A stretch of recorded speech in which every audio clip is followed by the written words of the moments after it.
Привет, друзья! Сегодня в Германии и мире происходят события, которые могут изменить экономику, транспорт и технологии в ближайшие годы. Неожиданные новости от Rheinmetall, крупнейшего производителя вооружений в Германии. При росте заказов цены на технику могут не увеличиться. Параллельно рекордная нагрузка на трудоспособное население с момента объединения страны. Непростая ситуация с Китаем на фоне торговой войны с Соединенными Штатами Америки и проект прямого железнодорожного сообщения между Германией и Великобританией. А еще модернизация железных дорог в Берлине и Ростоке, первые тесты автономного транспорта и новые транспортные планы Европейского Союза. Все это в одном выпуске, и в конце мы разберем, что эти новости значат для экономики и жизни людей. Подписывайтесь, чтобы не пропустить важное. Итак, глава крупнейшего производителя вооружений в Германии Rheinmetall заявил, что цены на боевые машины и артиллерию в ближайшие годы не вырастут, а даже снизятся.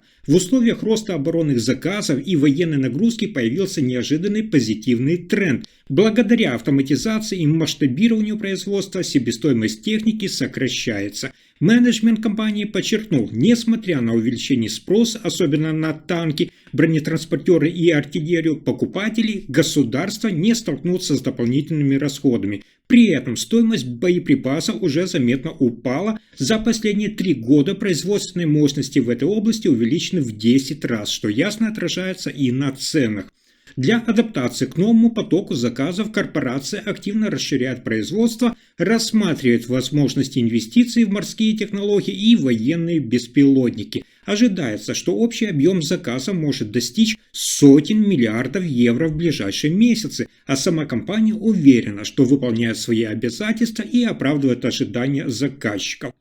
А дальше еще интереснее. Новости экономического развития Германии обрадовали. Средняя недельная рабочая нагрузка на душу населения достигла самого высокого уровня со времени объединения страны. По оценкам Федерального института исследования населения, эта цифра составляет около 29 часов в неделю. Это данные за 2022 год. Этот рекорд объясняется главным образом ростом участия женщин в трудовой жизни. Еще напомню, в 1991 году женщины в среднем работали, внимание, около 19 часов в неделю, а к 2022 этот показатель вырос до более чем 24 часов. По словам исследователей, значительное увеличение числа работающих женщин полностью перекрыло эффект от роста популярного неполного рабочего времени. У мужчин же картина стабильна. Их рабочая нагрузка сегодня примерно такая же, как и 3 десятилетия назад. Да, больше мужчин участвуют в экономической жизни, особенно представители старших возрастов, но они в среднем работают, внимание, на 2,6 часа меньше в неделю, чем в начале 1990-х годов, что сглаживает общую динамику. Разница между рабочей нагрузкой мужчин и женщин постепенно сокращается. Если в 1991 женщины работали в среднем на 14 часов меньше, то сейчас этот разрыв составляет около 9 часов. Такая динамика свидетельствует о значительном сдвиге в обществе. Рост занятости у женщин – это важный фактор экономического роста и показатель меняющейся культурной и социальной ситуации. Кроме того, для дальнейшего прогресса исследователи подчеркивают необходимость расширения доступного и качественного ухода за детьми. Это одна из ключевых мер, которая способствует гармонии между семьей и работой. И это еще не все. Кризис из-за торговой войны с Соединенными Штатами Америки бьет по промышленности Китая, но не так, как может показаться на первый взгляд. Хотя официальные показатели действительно по безработице сохраняются на стабильном уровне, компании все больше разрываются между жесткой конкуренцией и необходимостью выжить. Из-за высоких таможенных пошлин китайские предприятия утрачивают доступ к американскому рынку и вынуждены искать новые ниши, например, в Австралии или странах Юго-Восточной Азии. В этих регионах они конкурируют с демпингом, снижая цены на продукцию, чтобы оставаться конкурентоспособными. Фабрики сокращают расходы, при этом напрямую затрагиваются работники. Многие компании не сокращают штат, но снижают зарплаты и переводят работников в режим неоплаченного отпуска. Один владелец фабрики по производству кухонной мебели, например, из Фошаня, уже сократил штат в 2 раза и теперь строго регулирует смены, чтобы удержаться на плаву. По его словам, компания сейчас работает в условиях жесткой экономии. В свою очередь, экономисты также описывают происходящее как скрытую дефляционную тенденцию, хотя неофициальная статистика остается в рамках нормы. На практике растет скрытая безработица, а снижение доходов домашних хозяйств снижает потребительский спрос. Эксперт Оливия Гарсия Эррера охарактеризовала эту стратегию как безумную. Компании спасаются в ущерб работникам, и это отражается на всей экономике. Потребительское доверие падает, продажи в магазинах слабеют, а инфляция почти остается на нуле, то есть все признаки ослабления внутреннего рынка заметны. А следующая новость должна облегчить жизнь как немцам, так и англичанам. Германия и Великобритания приступили к реализации проекта прямого железнодорожного сообщения между двумя странами. Министр транспорта ФРГ Патрик Шнайдер и его британская коллега Хайди Александер подписали в Гамбурге совместное заявление, в котором говорится о создании рабочей группы для решения вопросов, связанных с пограничным и таможенным контролем, а также с безопасностью. Цитата: «Мы стремимся к тому, чтобы в ближайшие годы первые поезда могли курсировать под Ла-Маншем напрямую из Германии в Великобританию», отметил Шнайдер. Предполагается, что прямое железнодорожное сообщение значительно упростит путешествие и повысит привлекательность поездок на поезде. Александр подчеркнула, что это соглашение открывает новые возможности для туризма, экономики и культурного обмена, а также способствует созданию рабочих мест и укреплению торговых связей между странами.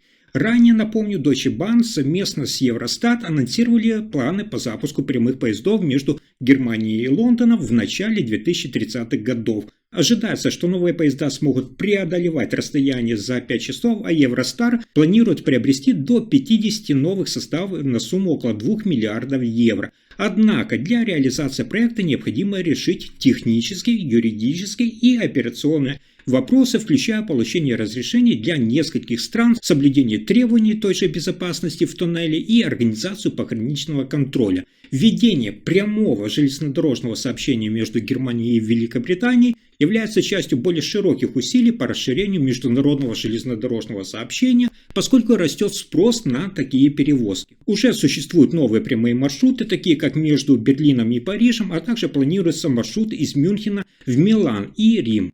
Но кроме международного сообщения есть и приятная новость для самих немцев. В северо-восточной части Германии обсуждается проект модернизации железнодорожных линий, соединяющих Берлин и Росток. Предлагается два варианта повышения скорости движения поездов. Первый предусматривает максимальную скорость 80 км в час и обойдется в 248 миллионов евро. Второй – 160 км в час, но потребует инвестиций, внимание, в 653 миллиона евро. Экспертное заключение рекомендует более экономичный вариант с ограниченной скоростью до 80 км в час. Министр транспорта Бранденбурга Дитлер Таберт отметил, что оба варианта имеют положительные стороны, но модернизация до 80 км в час значительно более экономна. Коллега Таберта из Мекленбурга Передней Померании Волфганг Бланк подчеркивает важность улучшения транспортной связи между регионами, особенно в контексте соединения Берлина и Ростока. В ходе совместного заседания кабинетов двух федеральных земель в сентябре будет обсуждаться дальнейшая реализация этого проекта. Предполагается, что модернизация железнодорожной инфраструктуры улучшит транспортное сообщение и поспособствует экономическому развитию региона. И еще одна интересная автомобильная новость. В Германии активно разрабатывается стратегия по внедрению автономного вождения. Министр транспорта страны Патрик Шнайдер подчеркнул важность этого направления, отметив, что оно открывает новые возможности как для городского, так и для сельского транспорта. В рамках пилотного проекта в Гамбурге был проведен тест-драйв автономного электромобиля ID Buzz ID, разработанного компанией Volkswagen. В тестировании участвовали высокопоставленные представители правительства и транспортных ведомств. Однако, несмотря на прогресс в тестировании, в Германии пока нет официального разрешения на эксплуатацию полностью автономных транспортных средств. Существующие проекты ограничиваются частичными автономными системами, и для их дальнейшего развития необходимы дополнительные законодательные инициативы и стандарты безопасности. Вместе с тем в стране уже реализуются различные инициативы по внедрению автономного транспорта. Например, в некоторых городах проводятся испытания автономных микроавтобусов и электробусов, которые могут стать частью общественного транспорта в будущем. Эти проекты направлены на улучшение мобильности, снижение выбросов и повышение эффективности транспортных систем. В целом, Германия стремится стать лидером в области автономного вождения, сочетая инновационные технологии с устойчивым развитием транспортной инфраструктуры. Для этого необходимо совместные усилия правительства, промышленности и научного сообщества. Если информация оказалась полезной, ставьте лайк, подписывайтесь на канал и делитесь видео. Спасибо за просмотр.